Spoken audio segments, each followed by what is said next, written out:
Okay. Hey, welcome, Cody. This is Out of the Fire podcast, episode 3, coming to you from sunny Hawaii. And Cody, where are you at? I am in San Francisco, California. Sweet. So we're actually not that far. I think it's what, like a 4 hour difference with you? Therefore, yeah, It's a 6 hour difference for the Eastern time zone. So, but yeah, have you been to Hawaii? I have. I have a long story that's maybe best not told on a podcast from Hawaii. Another time. Another time. We'll save it for a future episode where it'll be like off a topic. Yeah. Okay, so welcome to the podcast. Do you want to just intro yourself a little bit, like what you do and where you come from and all that good stuff? Yeah, sure. So my name is Cody Ebberson. I am the co-founder and CTO of Medplum. We're a healthcare developer platform that's open source and API first. We're deeply FHIR native, which is a big part of, I guess, my FHIR journey. I've been in tech for about 20 years. I've been in healthcare tech for about 16 years now. I got started in teleradiology, so deep experience with things like DICOM, HL7, et cetera, but have stuck around healthcare. I was at One Medical for a long time, and I think that was a very formative moment thinking about how to do interoperability and data platforms at scale for nationwide organizations. But yeah, I've been in healthcare for a long time. Really love working with startups, digital health companies, anyone who's doing anything with healthcare. That's awesome. One interesting thing I saw on your LinkedIn is you actually have an MBA from Harvard. Yeah, it was an interesting detour. I've always thought of myself as an engineer, and I think many engineers go through an episode of wanting to do more on the business side or more on the strategic side. And so I kind of went through that process, which led me to kind of healthcare, actually, incidentally, working with doctors and healthcare operations. And I guess through that experience, I learned two things, that working in clinical operations is not for the faint at heart. And I was much happier as an engineer, but it also was like a good introduction to healthcare technology, the challenges that face healthcare technology and the opportunities that exist. So now I'm back to my engineering roots, mostly working on building products and core data platforms and helping people build software. Yeah, that's really awesome. Interesting. I also have an MBA that I was able to do. Thankfully, my employer sponsored it when I was at University of Pittsburgh Medical Center, and I took advantage of it because it really showed me kind of the problems we're trying to solve as IT technology people. Because ultimately everything is a business problem, right? And interestingly enough, I was just looking at the new ATP administrator, ONC. I think he's also an MBA. He's an MD MBA, which is interesting because like you see, it's not just strictly tech people that are trying to drive interoperability. It's the combination of clinicians, business acumen, and technology together. I think those are like the success factors. Yeah, very cool. All right, so let's talk about FHIR a little bit. What is your take on FHIR? I often have to censor myself because I'm full on FHIR, borderline zealot. I think it's wonderful. I think it's great. And I think I've been through the full journey. I know that FHIR has a reputation for being complicated. FHIR has a reputation for being slow or bureaucratic or messy or whatever. Certainly earlier in my career and working with earlier stage healthcare companies, you think, okay, well, let's just do our own thing. Let's just move fast so that we can just whip something up, whether it's, you just start from a vanilla Python app or you just kind of start coding and see where it takes you. And then you get a year or two in, and all of a sudden you need to interface with the rest of the healthcare ecosystem. And now you need to have all this data that you weren't thinking about, or representations and code systems and value sets that you just weren't thinking about. And so now I'm a huge advocate for taking advantage of FHIR early. And I think that with the whole AI wave that's happening right now, it's just amplifying that even further. To some extent, all AI is a data problem. And I've heard a lot of people say this kind of new conventional wisdom that for every dollar that you're going to spend on your AI strategy, you're going to spend 80 cents on your data platform and the data hygiene, coding and tagging and just structuring all of that data. Yeah, I have come to this conclusion that you should try to adopt FHIR as quickly and as early and as thoroughly as possible if you're going to do anything inside healthcare. Yeah, I definitely agree that AI is mostly a data problem. The quality of your data and the context around the data is what gets you really good results versus just kind of like garbage in, garbage out, as they say. And I think we're seeing that right now with a lot of different AI tools being rolled out all over the place. And I think we're going to start to see, there's definitely going to be that realization. What do you feel like is holding people back and organizations back from adopting FHIR? And I'll give you my take on that, but like, I want to hear what you think is the number one Yeah, reason for that. I don't think the reasons are truly a one size fits all. I think that different organizations come at it from different perspectives. And first of all, I also think that the trend line is very strong. I think that FHIR's adoption has a ton of momentum, a lot of enthusiasm, and even from parts of the healthcare industry that historically would have been very resistant to some government mandated API structure. I think that there's a lot of people will very willingly choose to adopt FHIR, even though they don't have to, which is a very positive sign. But I think about the main factors there. If you're a traditional larger enterprise organization, you've already made some existing investment in a whole bunch of data infrastructure and a whole bunch of existing systems. I think people in those organizations often perceive FHIR as a cost center. It's this thing that someone's forcing them to do. We already had a system that was working for us. Why do we need to add this? And so there's maybe some resistance on that side of things. Where we spend more time in digital health land or health tech startups, I think for them, it's more of you get almost like a libertarianish style of thinking of like, why do I need this? Like we can go faster if we just do our own thing. And so more of the Yagni principle? You ain't gonna need it. Let's keep it light, keep it minimal, and only bolt it on as you need to. But I think that on both sides of those things are changing, and between government mandates and just the push for interoperability, I think that it's overall a very positive trend line. Yeah. I was actually surprised a little bit with how far ahead I think the US is in FHIR adoption, even in comparison to some of the other countries where you would think it would just be much easier to adopt because it's like the scale is not as huge. But US is actually like one of the most advanced, I would say, economies that has pretty good FHIR adoption. Just the fact that every Epic EHR has FHIR APIs, all the EMRs are mandated to have them and share data. That is a huge, I think, first step that I think the US has taken in that journey. Although we definitely see a lot of roadblocks there, because obviously companies, I think, are interested in maintaining their control of kind of like the entry points to healthcare, I would say, right? And so it's great that we're exposing some data via FHIR, but not necessarily all the data, right? So what do you think about applying FHIR to pretty much like make EHRs or like these platforms that just are like combination of these tools that generate data, and then that data is shared with the patient, with providers, with other vendors and organizations, as opposed to just helping the billing workflows and things like that. What is your thought on that in terms of the evolution? Yeah, 100% agree. And one of the analogies that I think about a lot is the history of the phone jack. I don't know if you've ever read much about this, but there was a long time where that was a proprietary format and it was a closed system, and ATT Mabel had this tight grip on it, and at some point it became a government open standard, and it really led to this kind of Cambrian explosion of third-party manufacturers creating phones, and people then coming up with wireless phones, and like all kinds of creative, clever uses for the phone jack that people hadn't thought of, because the idea that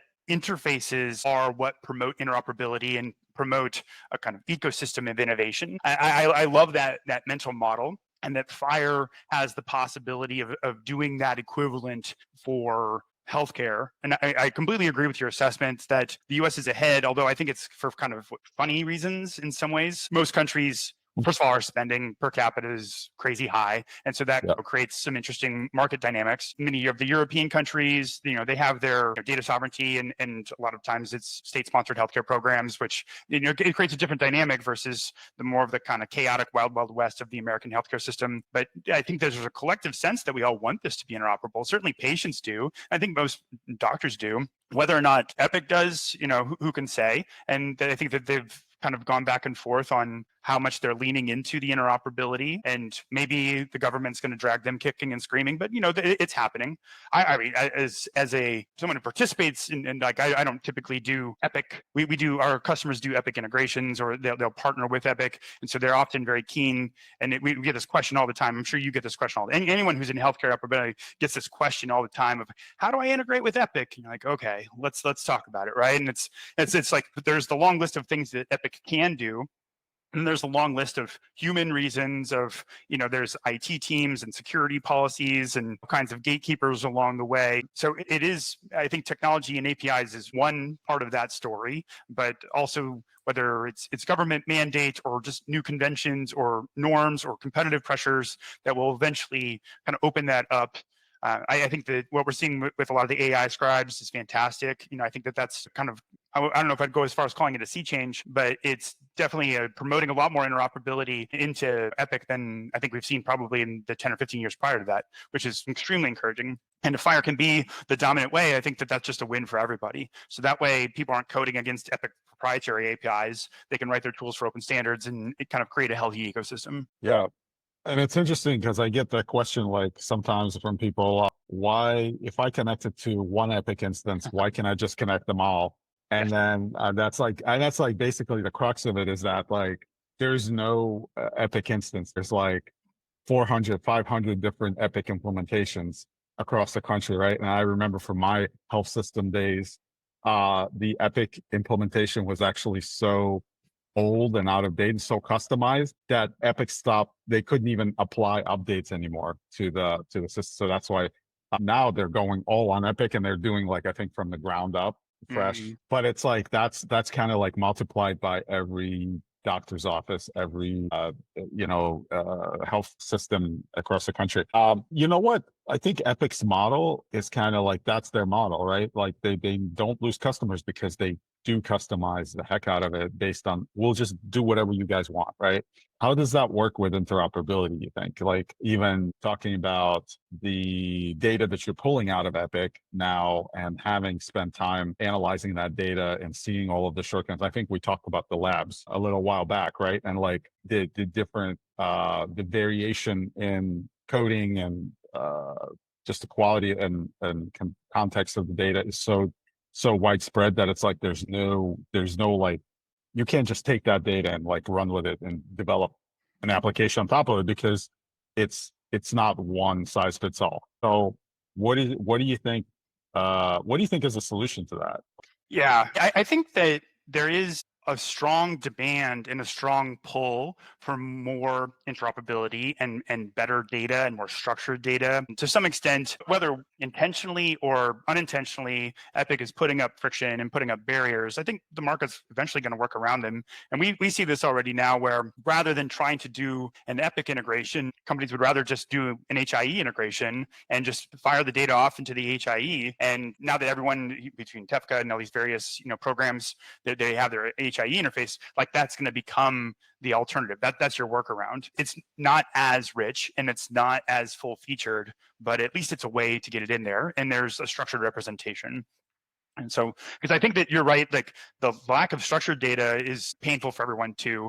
I'm sure you've seen this too, where people do all kinds of crazy things like shoving a PDF inside of an HL7 message. And, it's like, yeah, we're interoperable. We support HL7. It's like, well, there's no structured data in here. It's like, if all you're going to tell me to do is open up a PDF, like it's hard to create systems and automation based off that. But I think that, again, I think that I am optimistic and I think the trend lines are there. We're seeing more structured data. We're seeing more people who want to do the right thing. And whether it's a direct integration, whether it's using some HL7 v2 or if it's FHIR or it's going through the HIEs, like people are going to make it happen. Do you think it's the role of HIEs to do a lot of that, data quality, data enrichment? There's like so many things you could do to kind of discern what happened, right? And it's and then kind of like update, and it's almost like the issue of sorting produce when you're in a supermarket. They get a whole bunch of different produce from the farm, right? They don't just put everything out. They somewhat have a process where they go through and they take like the rotten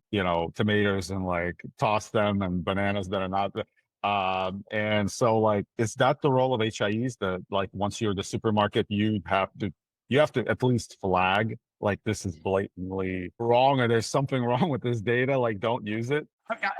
There's like I guess the ideals there, and then there's the realities there. Even on the ideals, I think it's a hard question because the moment you start modifying data, like I can imagine the HIE philosophy of saying we're just the pipes. We're not in the business of practicing medicine. We are a communication channel, right? Like I don't want Comcast in there or my ISP or whoever trying to inspect the contents. I just want to make sure the contents get delivered.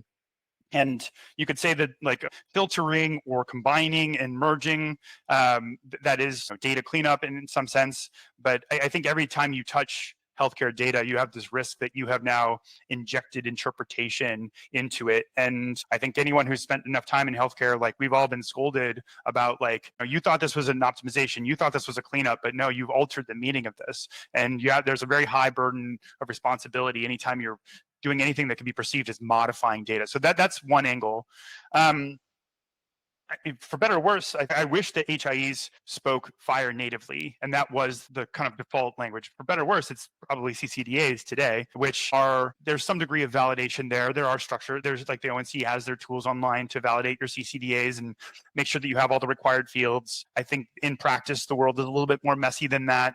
You have to make sure you harden all of your testing and all of your interfaces to make sure that you're dealing with the soup of wild west data. I think that enforcing more strict conventions on CCDAs or driving a push with FHIR and strict enforcement of the FHIR schema, yes, I think that is fair game. And it's like to your garbage in, garbage out message. It's like, yeah, just don't let the garbage in. Will that, increase the burden of connecting to an HIE? Maybe, but usually people are motivated at the time that they're connecting. Nobody wants to have to sift through everything downstream when the garbage is already in the system.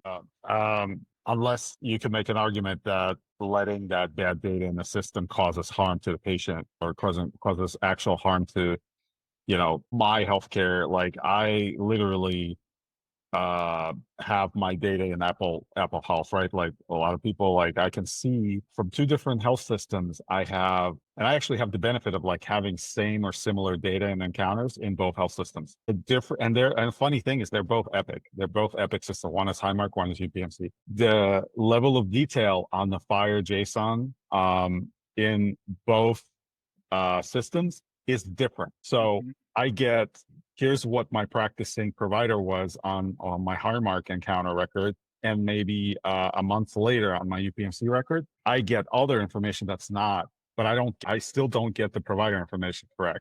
So it is almost like you have to combine them all together and then actually see like, hey, this is what happened. And then tell a story. What do you think is the role of AI in doing that? Do you think that it's interesting just to bring up this, the recent, I think Vera Rubin Observatory just published like a huge collection of like new data and that this is like a huge new telescope, right? And so they capture the whole sky and they produce something like petabytes and petabytes of data.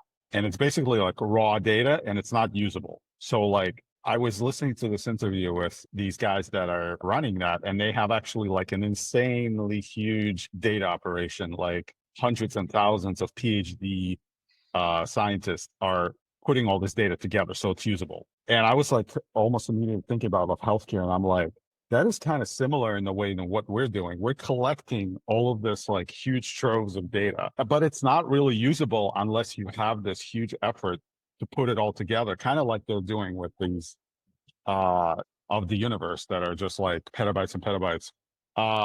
What do you feel like there's the role of the AI? And then like, is that a good analogy that it's really just like you have to treat it as raw data and then use that to create insights? I love it. I think it's a fascinating comparison. I think there's some parallels. There's some obvious differences. The parallels are, clearly a massive amount of data, way too much. We're not going to have humans go through, petabytes and petabytes, especially some like at least looking at pictures of distant galaxies is fun. Looking at PDFs of explanation of benefits is mind-numbing, right? Nobody really wants to do that. When I think about the role of AI here, I think there's a progression that is directly linked to human confidence in the process. And when you start every single AI, whether it's a prediction or a label or any AI output, needs to go through some degree of human review process to say, yep, yep, yep, yep, yep, no, reject, pass it on. And you kind of get that initial feedback loop. And we've done like similar projects to this on a number of times. And the pattern, typically you start there, you get to a point where the humans are just clicking yes and approve 80-90% of the time, and they're just starting to get kind of bored, and their brains are turning numb to the process. And then you flip it into we're going to treat this as an exception handling process. Whenever we have high confidence, we're just going to go ahead and take the immediate action because we have enough data of the human feedback loop that we have confidence that this isn't for clinical decision making, but it's typically workflow, right? Like we receive this PDF, which patient is this associated with? Or going from something not clinically critical to just structuring the data. But then it's exception handling, and then you kind of keep going further and just like tightening and tightening and tightening that exception handling loop until eventually humans have moved on to some new process because this is now considered like settled infrastructure. So I think that's one big angle. For that, I actually think that's more about the traditionally, like pre-LLM AI. The LLMs are slightly different. I'm a little bit, at this moment in time, I don't see a lot of people doing a ton with LLMs on a real-time basis on like every transaction. Now, people ask, like, what about, we'll just, every single HL7 V2 message that comes in, we'll just give it to an LLM and have it convert it to FHIR. Okay, it's an interesting idea, but I think that the accuracy and the success rate of that is pretty gnarly versus AI assisting an engineer to code the transformation. And then now you have like a structured transformation of HL7 to FHIR, and that gets committed to source control. It's going to run, it's going to act in a kind of, very predictable fashion on every iteration. If something new data comes in, you can engage the AI again to help with the software engineering process to modify your code, but you're not going to like just relinquish control and give it to LLMs. So maybe that's where it's eventually headed. I don't see that happening today, and probably not in the nearest of near future. That's not going to stop, I think, some people from trying, probably, right? 100%. Who knows? I mean, I attended the Sam Altman's talk at the YC AI Startup School. Was that last week, 2 weeks ago? And one of the points that he made, which I think is true and it's worth thinking about, is where was all this AI stuff 5 years ago, right? And that was like the GPT-2 era, and it was good for some kind of quirky demos, but I don't think anyone took it seriously. And now, I mean, I have my LLM windows open constantly. It is definitely part of my day-to-day workflow, and that's a 5-year gap. And if you take it and flip it around and like let's extrapolate 5 years forward, that poses some interesting possibilities. And so I never say never, for sure. And I don't think that we want to underestimate the march of technology and the march of progress, and who knows what could happen. So I think you're right. People are going to try. And that's another point that I think a lot of these AI companies are saying. It's you have to start building product under the assumption that the AI will improve, because if you build for the AI as it exists today, you're probably going to get left behind. If it takes you 6 to 12 months to build a product or to build a tool, you have to essentially be skating to where the puck is going. Like, what do you anticipate the AI will be capable of? We should be anticipating the next revision of Claude and ChatGPT will be available, and what do products look like in that mindset? What do you think is the role of FHIR in AI? Just to kind of have that immutable record of here's what happened, or is the role of FHIR a little bit even beyond that? Like, is it to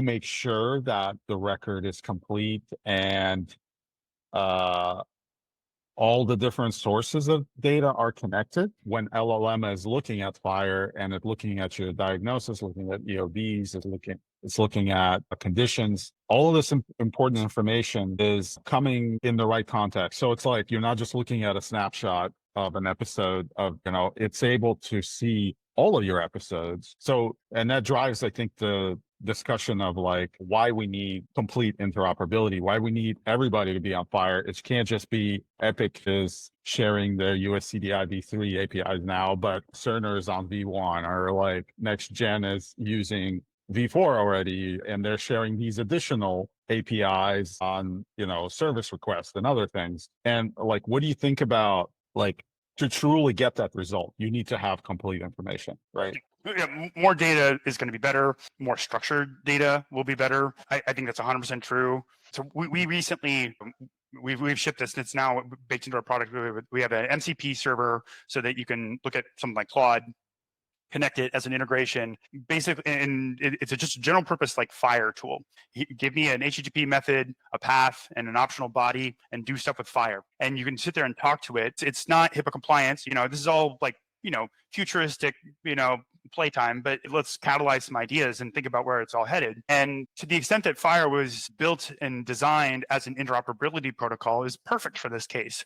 FHIR and all these LLMs are deeply, deeply trained on the FHIR specification and all the literature that has been written about FHIR over the years. All these LLMs can speak FHIR very fluently.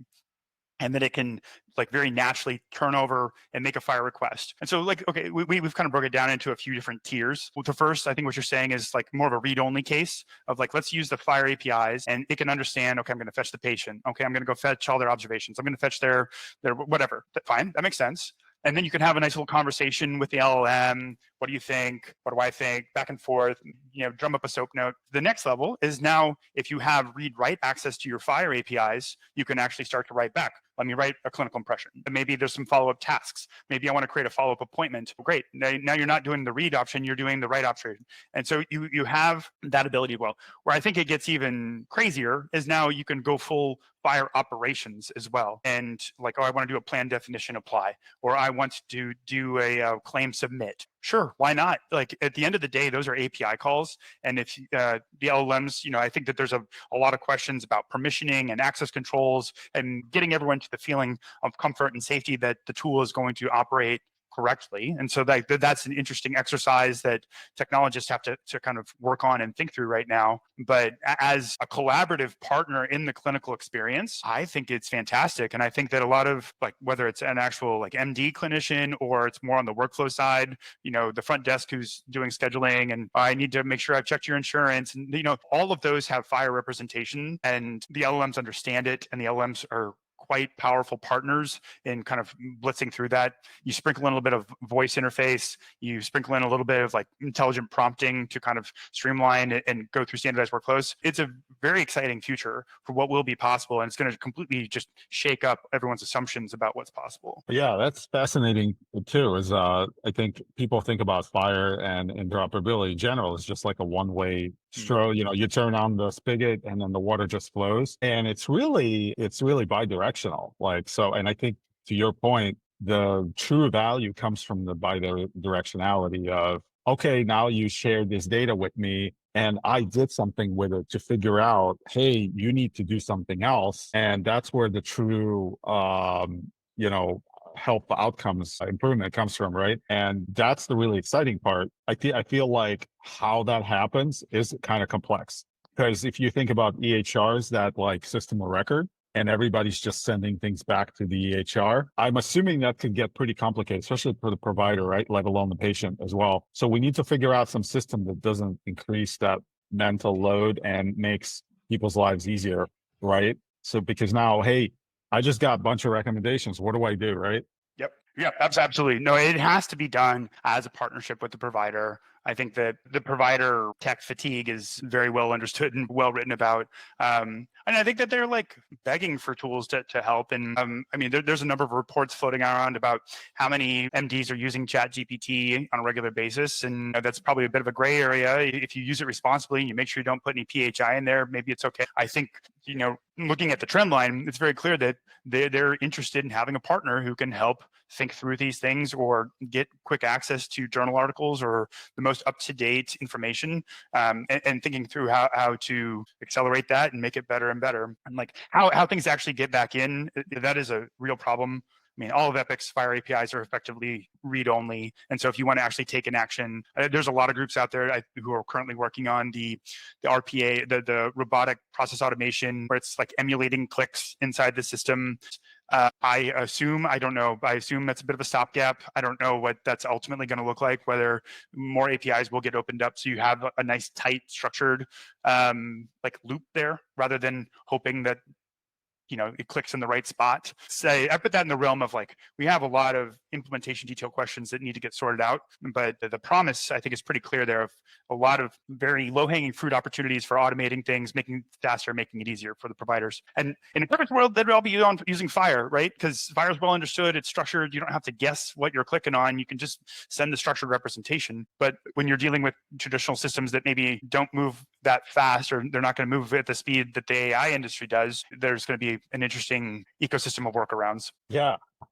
Really, right now, there's like the EMR, right? The EMR world where the provider lives. And then there's the kind of like subcomponent of that is shared with the patient, not everything, right? My charts, like which one do you send it to? So how do you communicate that back into, if you're going to integrate the full flow, it still sits on that legacy platform, right? It's like not a truly new, it's not truly AI that's going to be managing. It's still going to fall on provider. So that's where I think that like we need to rethink what an EMR is, and like a platform or services and different tools, I think is a better way to think about it than like the current kind of monolith that's just like there, right? And cool. Well, fascinating conversation, Cody. I think we went a little over here, and I'm thinking these are going to get longer and longer as these conversations get more and more in depth.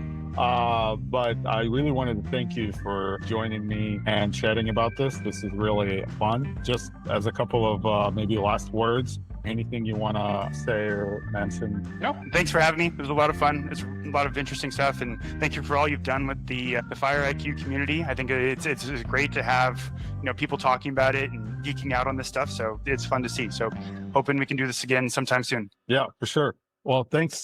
Care. Great. Thanks, Gene. Bye.